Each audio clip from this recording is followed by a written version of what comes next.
үр хинч хараагүй гэвч ертөнц мартаагүй үг үрийн сав юм үйлдэж буй ирээдүй ясны цуглуулга өнөөдөр инээсэн шалтгаан маргаашийн нулимс өөдөө шидсэн чулуу өөрийн нэрээр булдаг бурханд итгэж өөрөөсөө зугтдаг чөтгөр бол сүүдрийн тусгал нүгэл шашны нэрлдэг зүйл биш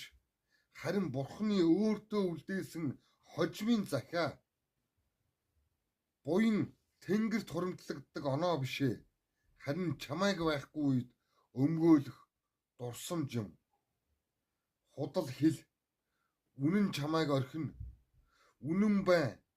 үнэн таныг дагалдана хинч бишээ энэ зүйлд тохируулга байхгүй хэлэлгүй ирж юунд ч үл захирагдана хүн гэж эндүрдэг там диваажин гэж андуурдаг амьдрал хойшлуулсан цаг хугацаа жаргал зовлон бүтээгч бидний итгэж буй тавилан